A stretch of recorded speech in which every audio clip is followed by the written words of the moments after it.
بسم الله الرحمن الرحيم. أعوذ بالله من الشيطان الرجيم. فاعفوا واصفحوا حتى يأتي الله بأمره إن الله على كل شيء قدير. محترم سامعین، سبق نمبر 135 آیت نمبر 109 اور 110 کا درس ہے۔ آیت کریمہ کے اندر جو آیت نمبر 109 ہے، اس میں زجر تھا دوسری خباثت جو یہود کی تھی کہ لوگوں کو حسد کی وجہ سے مرتد کرتا ہے مسلمانوں کو، اور حسدا من عند انفسہم میں یہ جو حسد تھی ان کی، یہ ان کے نفوس خبیثہ سے پیدا تھی۔ معنی تخم جو ہوتا ہے زمین کا بیج، وہ گندا ہو تو وہ سبزہ اور اس کے اوپر جو چیز اگتی ہے وہ بھی گندی ہوتی ہے۔ معنی ان کے نفس خبیث ہے، تو خبیث نفسوں کے اندر خبیث چیز پیدا ہوتی ہے جو کہ حسد ہے۔ اور حسد، امام راضی رحمہ اللہ نے حسد کے اسباب لکھے ہیں کہ آدمی دوسرے سے جو حسد کرتا ہے تو اس کی وجہ کیا ہے۔ ایک تو یہ ہے کہ عزت نفس، کہ مطلب یہ ہے کہ دوسرے کا مرتبہ، مال یا علم بڑھتا ہے۔ اللہ تبارک و تعالیٰ کا اصول یہ ہے کہ اللہ تعالیٰ نے دنیا میں تفاوت پیدا کیا ہے، اور یہ ہے کہ کسی کو غریب بنایا، کسی کو امیر بنایا مال کے اعتبار سے، اسی طرح کسی کو علم دیا ہے تو کسی کو اعلیٰ درجہ کا علم، کسی کو متوسط اور کسی کو بالکل جاہل بنایا۔ اسی طرح خوبصورتی کے اعتبار سے کوئی بہت خوبصورت، کوئی درمیانہ اور کوئی بالکل بد شکل۔ تو یہ اللہ تعالیٰ کی حکمت پر بنا ہے کہ اللہ نے اس نظام کائنات کو متفاوت فرق کے ساتھ پیدا کیا ہے۔ تو یہ حسد بہت بڑا گناہ اس لیے ہے کہ در حقیقت یہ انسان اللہ کی تقسیم پر اعتراض کرتا ہے کہ اللہ تعالیٰ نے یہ تقسیم کیوں کی۔ ادنا جو ہے، چھوٹا ہے، جو غریب ہے، جو کم علم والا ہے، جو جاہل ہے، جو بد شکل ہے، وہ بڑوں پر اعتراض کرتا ہے کہ یہ نعمتیں اور یہ انعامات اللہ نے ان کو کیوں دی ہے۔ معنی یہ تفاوت پر اللہ تعالیٰ کی اس تقسیم پر اعتراض ہے، اور اللہ کی تقسیم پر جو اعتراض کرتا ہے تو یہ بالکل کفر ہے اور غلط بات ہے۔ اس لیے حسد انتہائی گھٹیا گناہ ہے، اور قانون یہ ہے کہ محسود جس کے ساتھ حسد کی جائے اس کی ترقی اس وقت سے شروع ہوتی ہے جب حاسدین اس کے ساتھ حسد کرنے لگتے ہیں، گویا کہ یہ در حقیقت اللہ کی قدرت، اللہ کی خدائی اور اللہ کے نظام پر اعتراض کرتا ہے۔ اس لیے یہ انتہائی گھٹیا انسان ہے۔ تو حسد کے اسباب میں ایک یہ ہے کہ عزت نفس، کہ دوسروں کے ساتھ حسد کرتا ہے۔ اگر دوسروں کا یہ مرتبہ اور مال بڑھ گیا تاکہ یہ مرتبہ اور مال ان سے گھٹ جائے اور میری عزت بڑھ جائے، تو اپنی عزت بڑھانے کی خاطر دوسروں سے حسد کرتا ہے۔ نمبر 2 یہ ہے کہ خدمت لینا چاہتا ہے، کہ لوگوں سے حسد کرتا ہے تاکہ یہ میری خدمت کریں، میرے محتاط رہیں، میرے نوکر رہیں، مجھ سے بڑھیں نہ، مجھ سے آگے نہ بڑھیں، تو اس وجہ سے بھی خدمت کی خاطر ان سے حسد کرتا ہے۔ نمبر 3 یہ ہے کہ عجب اور تکبر، اپنے آپ کو پسند کرتا ہے، اپنے آپ کو بڑا سمجھتا ہے اور اپنے اندر تکبر، دوسروں کو حقیر سمجھتا ہے۔ تو ان کے اندر کوئی مالی مرتبہ یا جا مرتبہ آ جائے یا علم آ جائے، کوئی نعمت آ جائے، تو پھر اس تکبر اور عجب کی وجہ سے حسد کرتا ہے۔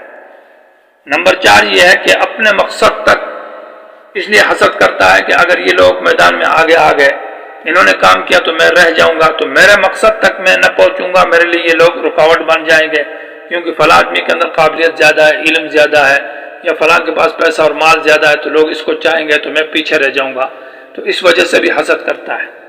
نمبر 5 یہ ہے کہ محبت الجاہ، اس کو مرتبے کی محبت ہے، اقتدار کی، عہدے کی۔ تو اقتدار اور عہدے کی مرتبہ جب اس کو نہیں ملتا تو دوسروں سے حسد کرتا ہے، کوشش کرتا ہے کہ ان کے اس مرتبے کو گرائے اور تاکہ یہ مجھے ملے۔ تو یہ بہت سارے اسباب ذکر کی ہے۔ اسی طرح بخل اور حرص جو ہے یہ بھی سبب حسد ہے، کہ دوسروں سے بخل اور حرص کرتا ہے بندوں کی خیر پر، ان کو اللہ تعالیٰ کی جو نعمتیں ہیں یہ ان کو نہ ملے اور یہ چیزیں مجھے مل جائے، وہ گویا کہ بخیل اور حریص ہے، تو اس وجہ سے یہ حسد کرتا ہے۔ حسد بہت بڑا گناہ ہے، اور حسد جو ہے کی وجہ سے بہت سارے گناہ پیدا ہوتے ہیں۔ یوسف علیہ السلام کے واقعے میں اس کے یوسف کے بھائیوں نے حضرت یوسف سے جو حسد کیا، یہ نیک آدمی نیکوں سے کرتا ہے، مومن مومنوں سے کرتا ہے، کافر کرتے ہیں، تو حسد عام ہے۔ تو یوسف کے بھائیوں نے جب یوسف سے حسد کیا تو اس حسد کی وجہ سے کئی گناہ میں مبتلا ہوئے، جھوٹ بولا باپ کے سامنے، پھر غلط ہیلے کیے ناجائز، پھر یوسف کے قتل کا ارادہ اور قتل تک اور پھر اس کو چوری کر لینا، اور اس طرح بہت سارے جرائم جو سورہ یوسف کے اندر ذکر ہے، کئی گناہوں کے اندر وہ مبتلا ہوئے۔ اس لیے حسد جو ہے یہ بہت بری بیماری ہے۔ من بعد ما تبین، یہ حسد ان کے نفس خبیثہ سے پیدا ہے، اور یہ حسد اس کے بعد پیدا ہے کہ تبینہ واضح ہو چکا ان کے لیے الحق، قرآن، توحید، اسلام، اور یہ بات سچ، آخری رسول بھی آ چکا ہے، پھر بھی حسد کرتے ہیں۔ تو داعی کو اخلاق کا ادب سکھایا جا رہا ہے۔ پہلا جو اخلاق ہے، پہلا خلق وہ ادب فاعفو ہے، اور دوسرا وصفحو ہے، کہ فاعفو کا معنی ہوگا ان سے بدلہ نہ لیا جائے، ان کو معاف کرو۔ تو معنی یہ ہے کہ جو جب گالی دیتے ہیں اور آپ کے خلاف جھوٹ باندھتے ہیں تو فاعفو معنی درگزر کر دو، معاف کر دو۔ وصفحو ان کو ملامت کرنے سے اعراض کرو کہ اس بات کے اوپر جو گالی ہے، جو انہوں نے بے ادبی اور گستاخی کی ہے، اس پر ان کو ملامت نہ کیا جائے، تعلیف قلب کے لیے، تاکہ ان کے دل میں محبت پیدا ہو جائے اور ہو سکتا ہے کہ یہ اسلام میں داخل ہو جائے۔ یہ داعی کے اوصاف ہے، میدان دعوت کے اصول ہے۔ یہ میدان جہاد اور قتال کے آداب نہیں ہے، یا یہ میدان منافقت کے اصول نہیں ہے۔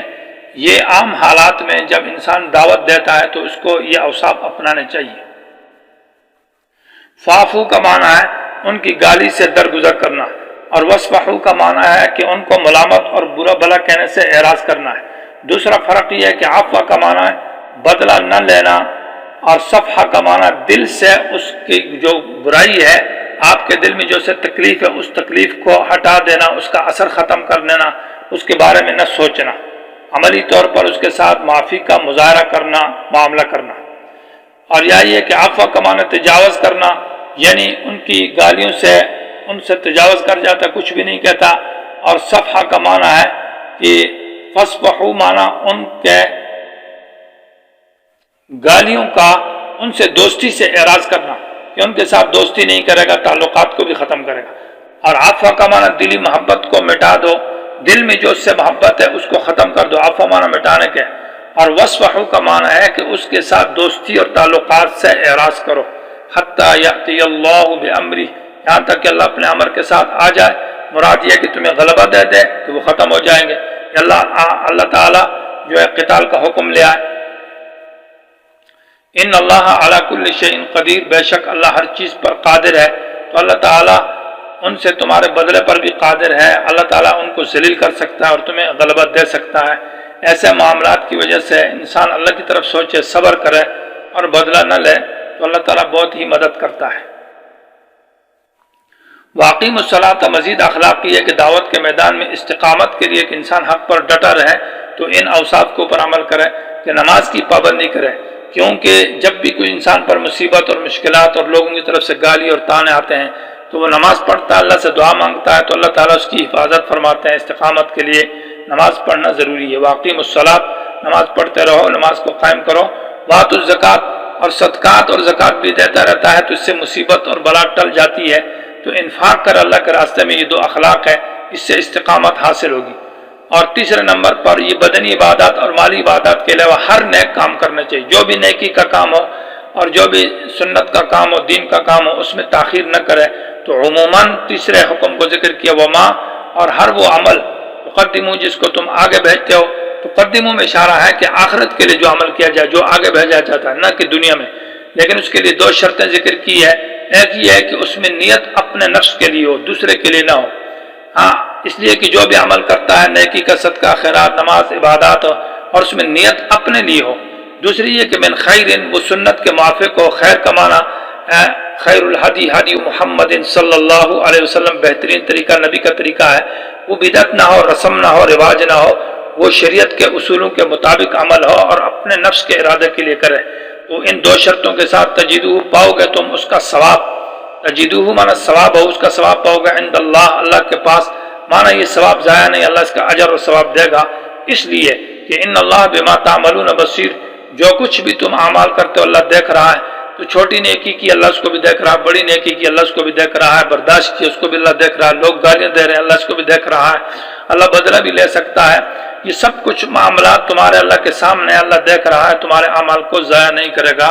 ان اخلاق کو اپناتے ہوئے میدان دعوت میں انسان ثابت قدم رہے، نماز کا پابند رہے، صدقہ اور خیرات کرتا رہے اور نیک عمل کرتا رہے، تو اللہ تعالیٰ اور جو ہے گالی گلوچ دینے والوں سے عفو اور صفحہ کا معاملہ کرے کہ ان سے دلی محبت نہ رکھے اور ان سے مجلس دوستی اور تعلقات بھی نہ رکھے، اور یہی ہے کہ ان کی گالیوں کو معاف کرے، ان سے بدلہ نہ لے، اور وصفحو معنی یہ ہے کہ ان سے زیادہ تعلقات نہ رکھے تو اللہ تعالیٰ مدد کرتا ہے، اللہ فتح دے گا۔